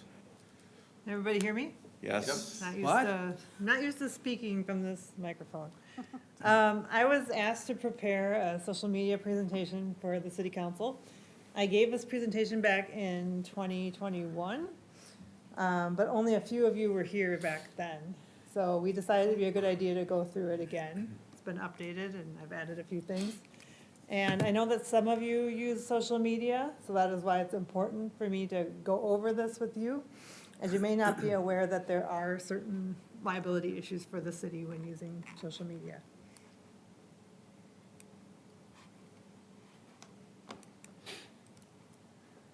So the first thing is social media is powerful. It's important because so many people are using it for their news source. I think we talked about that earlier with the push notifications. People also use it to organize movements, so that's something to keep in mind with these push notifications, and also if you're posting land use items on social media, that people may start a social media page to talk about it, and they may share and like the post and comment on it. And there may be a lot of public comment on social media about a particular project, and that you might be interested in as a council member. So it can reach a lot of different people that a regular news source may not reach.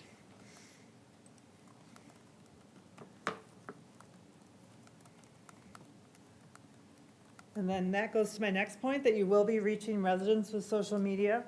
A lot of people get their news from social media. There are 5.66 billion social media users in the world. Facebook and Instagram are the most popular social media networks. And the city has its own official Facebook and Instagram pages as well that I know you are familiar with.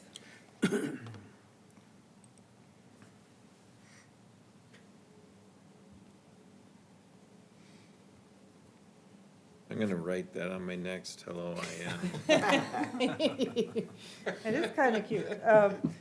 And with social media, you may not be thinking of these things. This is why I'm here, is to tell you about them. There is a lot of potential legal liability with using social media, both for the city and for you as council members. And the first thing is, if you have a city council Facebook page or Instagram page, it can become an issue if you are creating a public forum by allowing people to comment on your posts as an elected official. And then once you start thinking, well, I don't like this person's post because they said something mean, and you either block them or take down their comments, then you're violating their First Amendment rights. So that's something to think about when you're using social media as an elected official, that you are creating a public forum, and you have to be careful not to violate other people's First Amendment rights. That also goes for city employees. They have First Amendment rights as well. So if they're commenting on your posts and you take them down, there may be a First Amendment issue as well. And then the second issue, I actually just dealt with this last week, not here, somewhere else. This is copyright issues. And make sure when you're posting things that you are not using copyrighted images that have a little C with the circle in them, because there have been instances where people have brought a cease and desist order against the city for using copyrighted images. And they can demand compensation for that, and they could also bring an action against the city for violating their copyright. I just had an issue with the city that I represent who was using a copyrighted image from a photo from Mexico, and the photographer contacted the city and demanded that it pay her for the use of the photo because the image was copyrighted. So the city ended up paying her and then took the photo down. The city had been using it on its webpage. The city didn't realize that it was a copyrighted photo until it was too late, and it did violate the copyright law by doing that. So that's something to keep in mind if you are, sharing or posting images of other things that they might be copyrighted, you might violate the copyright law. The third thing is data practices. That's something I'll get into a little bit more depth later. And then finally, there can be public relations issues. I think we've seen some of those in the media with certain elected officials. If you say something that is unpopular, you will have a lot of people commenting on it and then possibly sharing your post with others, and it may spread all over and you won't be able to control it or respond to it everywhere. If you it may spread to news stations and the newspaper, and you won't be able to stop it. So it is important to realize what you say might get spread around, and it won't be by you, and you won't be able to control it. The next one is how to respond to social media posts. As you all know, you are a representative of the city. So when you're using social media on a city issue, you should make sure to disclaim that you are speaking as yourself and not for the city. So I think that's important. If it relates to a matter that's before the city council or will be before the city council, it's probably best not to discuss it, or at least do not advocate one way or another about it. This brings to mind a case in Minneapolis. It's called Hoyt versus Goodman, and that was where a council member the matter had not been before the city council. It was a project, and she was speaking against it. And the project was ultimately denied by the city council, and the developer sued the city and the council member because she had been out there advocating against the project before it even was before the council. And the developer felt that she had tainted the council, and that the reason the council voted against the project was not based on the information that was before them, and it violated their due process and the council members' impermissible advocacy efforts. The developer then sued the city and the council member for over $23 million in damages.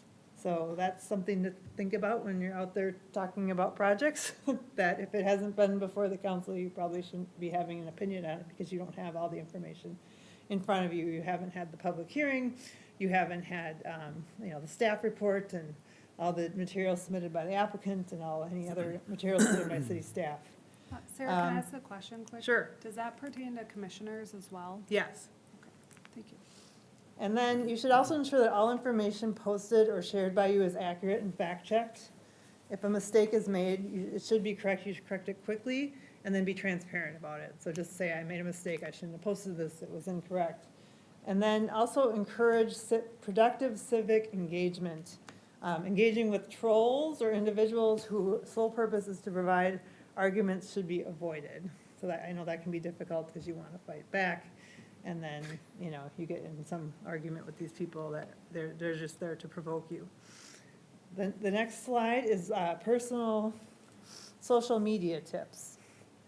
So the first tip is don't tie, and that means don't tie personal social media accounts to a city position.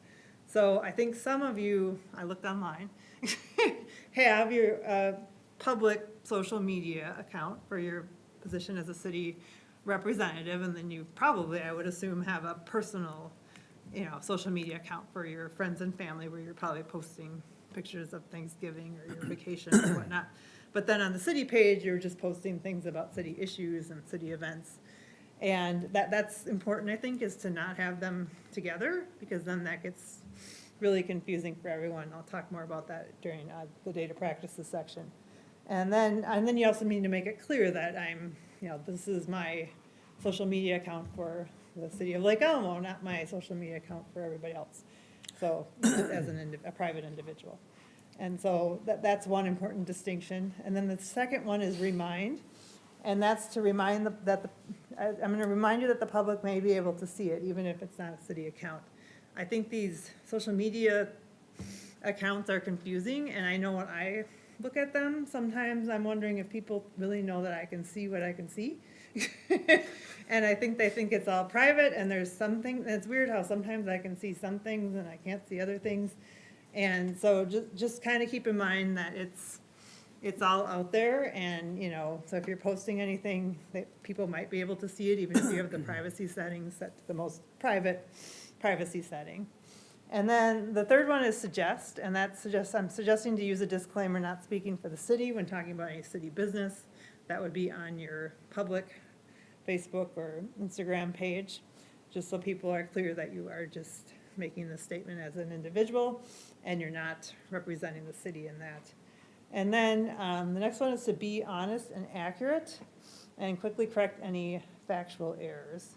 And then finally, promote constructive dialogue and avoid personal attacks, undignified remarks, or discourteous comments that lack respect for others. We've seen a lot of that lately. Not here, somewhere else. And basically, remember what you write or post is public, and it will be so for a long time. And it may spread to large audiences, so use common sense when using social media sites. It's a good idea to refrain from sending or posting information or photos that you would not want your boss or other employees to read. or that you would be embarrassed to see in the newspaper. So just keep that in mind when you're posting things. And like I said, you don't really know if they're private or not, so just presume they're all public. And then also avoid using statements, photographs, videos, or audio that may reasonably be viewed as malicious, obscene, threatening, intimidating, disparaging, or might constitute harassment or bullying. And that would include conduct that might include offensive posts that are meant to intentionally harm someone's reputation, or posts that can contribute to a hostile work environment on the basis of sex, race, national origin, age, color, creed, religion, disability, mental status, familial status, veteran status, sexual orientation, gender identity or gender expression, status with regard to public assistance or membership or activity in a local human rights commission. Just quoted the HRA right there. Yep.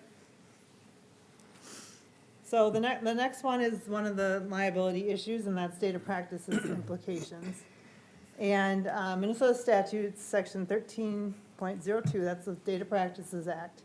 It defines all government data as any data collected, created, received, maintained, disseminated by a city, regardless of physical form, storage media, or condition of use. So that means that the Data Practice Act assumes that most government data has a presumption that it is public. So if you get a data request for social media data, it will need to be disclosed. This isn't really any different than if you had an email on your personal email account and it related to city business and somebody requested all your emails, even though it resides on your personal email account and not on your city account, you would need to produce that email.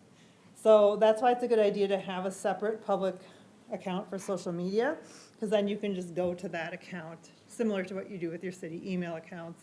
And just, you go to your city email account, all the information's right there, you can search it and provide it in response to a data request. So it's important to have that separate city social media account as opposed to a private account.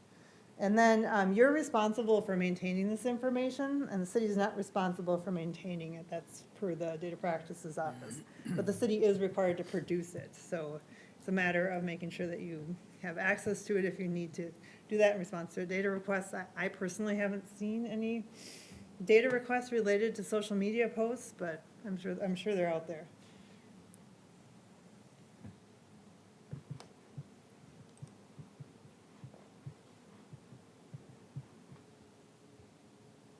And then with the data practice takeaways, if the city has the requested data, it needs to disclose it if a request is made. So even if it's not something the city has and you have it, to provide it. And the more data that the city maintains, the more data it needs to search per a records request with social media data. So the more social media data you create, the more that we're gonna have to search through it.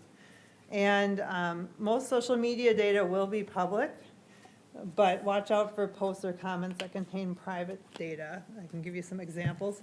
One would be personnel data, and that would be everything but the basics is private data on individuals. So this is city employee data. For example, don't mention that a certain employee has taken a medical leave of absence because they have cancer on social media, because that's private personnel data. As far as law enforcement data, that's another one people like to post, like the gory details of an accident or something that they saw. Some of that is public, but there are a lot of exceptions and instances when the data can be withheld. And that includes like police reports that discuss an incident in the city. If it's a criminal incident and there is going to be criminal charges, some of the investigatory data in the report will be private for a period of time and until that person is convicted. And then also certain people's identities in the report will also not be public, such as juveniles. So don't share too much information related to private data on social media. And that's all I have, so I'm ready for any questions that you might have about social media and using social media. Councilmember Holtz.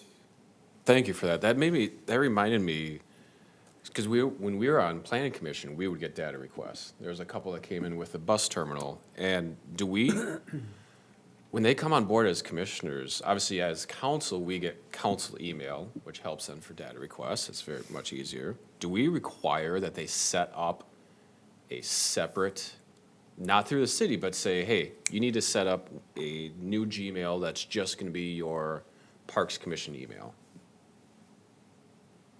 think so. No, I mean, so cities I'm familiar with do provide a city-issued email for even their commissioners. So obviously that would be an additional cost, and then I guess I would look to Sarah for recommendations on that, whether we should think about that at all.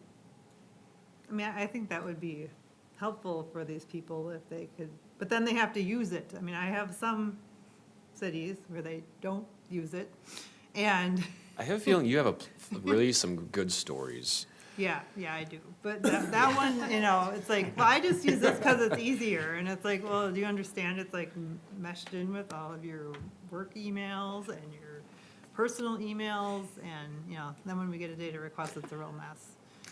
What's the cost for a new email to get issued? Is it a labor cost or is it an actual cost through our vendor?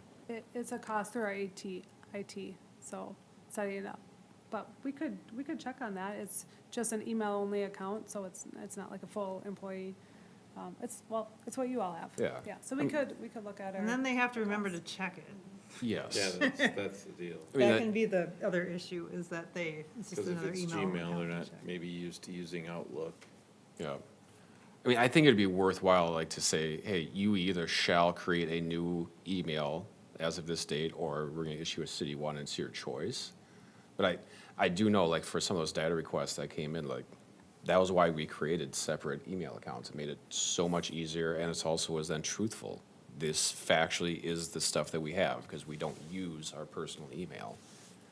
If anything, they should be told to save the emails in a separate folder. Yeah, separate folder. And then I don't know if the city has an email retention policy, but that might be something to look into too. And you know, with our data requests, if we have city-issued emails, then certain responsible authorities in the city have the tools to be able to search all emails, so that's just, so they can fulfill the data request. So it seems like the easiest way to handle the data requests, instead of, like, if everyone just has a city-issued email versus asking them or telling them to create a second one, and then we do get a data request and have to work with each person to try and get the emails. I don't know, but we could look into that and get more information. Yeah, Costs. I think it'd be a good, because I guarantee you, many, if not most, don't have a separate email, because we've probably never brought it up. I think that'd be a worthwhile And conversation. then we're covering that with them in January, right? Yeah, so we were, yes, one thing we're thinking about, I did ask Sarah if she's available in January. On January 13th, we're gonna have the joint meetings with the Parks and Planning Commission to go over their work plans. And so I asked Sarah if she was available to maybe address the whole entire group about potential things to watch out for. And she, you know, she doesn't have to tell us all our great stories, but like the top number of things, you know, open meeting law violations, data practices, social media, whatever we decide is important. So we could address this with the group, but before that, we could definitely check on the cost of a city email for all of them as well. I think that'd be worthwhile. Anything else? Thank you very much. Sure. Appreciate it. So to piggyback on this conversation, I'm just curious, since I haven't been part of this conversation, but since I started, and now that we have Kathie as a full-time communications person, I just wanted to kind of have a little discussion about where you all see the role with the city using social media versus council members using social media, and kind of how we can work together or to enhance that. I mean, not everyone is active on social media, I get that, but I just want to make sure that if that perhaps we can have a joint effort to have direct people to the city accounts as the trusted authority, or like where to get information. I want to make sure that council members, if they are using social media, aren't sharing information because the city's not doing it. So if we can, do you know what I'm saying? Like, so if we can improve on how we're doing things to support council, vice versa, like what our roles are together. Well, I guess at times when I post on my Facebook, I got a Facebook page, right, for whatever. Try and keep it, obviously factual, things that have already been discussed in council. If I'm getting a number of questions that may have not been answered, or in the effect of, I think I posted something, information on the Excel lines getting disrupted, right? It was on a Sunday, things that wouldn't be out there for the city to answer in a timely fashion when people are obviously frustrated with things that are happening at the time. So, I don't know that, I don't try and post things that are, or I might just share what's already out there on the website, but, or, so I guess, I'm not trying to take the place of any communications that happen from the city. Just adding information for residents on timely, or wishing everybody a happy Thanksgiving. So, I think as it grows, a lot of that information, I think what we can do as council members is if something's, during the week or during the business hours and coming up, we can always, email Kathie and say, hey, are you gonna send something out regarding, whatever, X topic, right? And that's certainly something we can do. That helps. We just want to make sure that we're supporting the council. Yeah, I And don't think it's a lack of anything. I think it's, I know that Councilmember Holtz posts quite a bit, and I do get feedback from residents that they like the information because it's typically factual and. What do you mean typically? Typically, it's factual. It's not 100%, but it's most of it. There's was at least one or two that were questionable. Oh, yeah, I let's said be that you honest. had a scratch score, yeah. Yeah, so,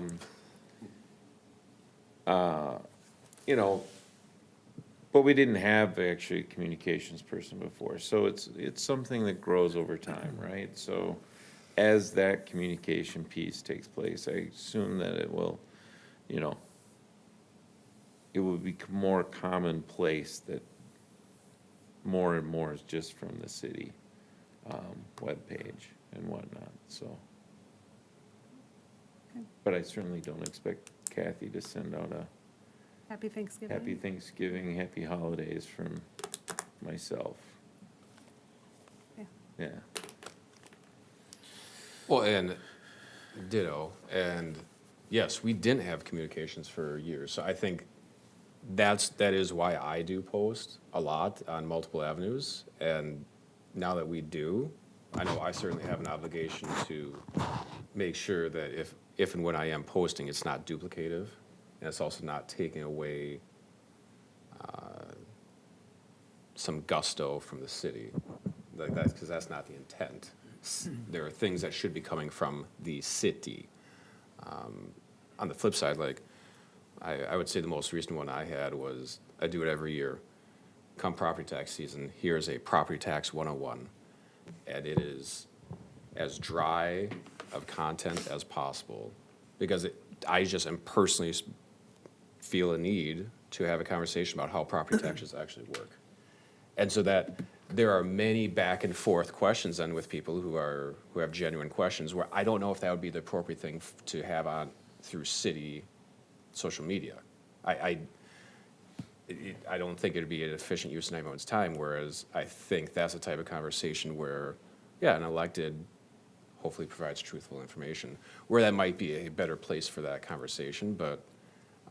Clarissa's always willing to talk to anyone, explain property tax and how it works. So we do have her as our subject matter expert in that area. Absolutely.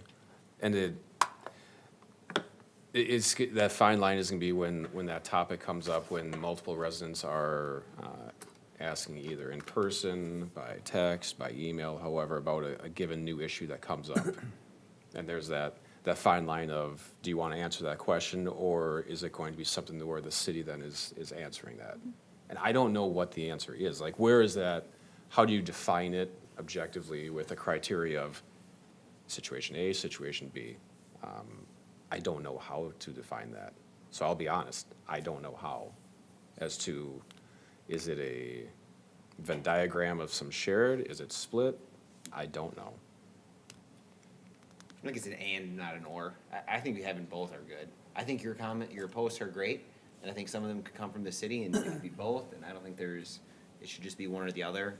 Obviously, you know, I think some of your posts might, or anyone's posts as an elected member might be, more about like what's coming up potentially, or a decision that was made, where I think if it's coming from the city, it's just more, you know, this is what happened at the meeting, this was the decision, this is the policy. I guess, yeah, I don't think it has to be one or the other. I think the taxes one, I think could be both. Clarissa wants to get in on that riveting conversation, she should make a post as well, or the city can make a post as well, you know, on her behalf. Property taxes aren't like income taxes? No. Well, I think we could continue this conversation, just to make sure that we are supporting each other, because I think about this, something that, we'll continue to build our communications around, but, anytime there's a city code change, you know, the city should be now trying to communicate that. Yeah.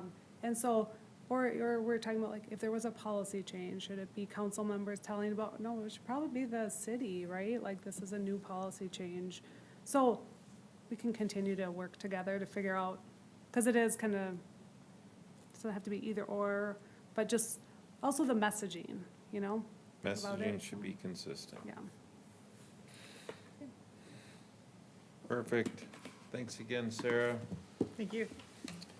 Now about those stories. So that really concludes all the information we had on our workshop tonight. I hope everybody stays safe. Be patient with the Public Works. I know they'll be out plowing. They'll have to make multiple rounds. Make sure that you clear around your fire hydrants for the fire department.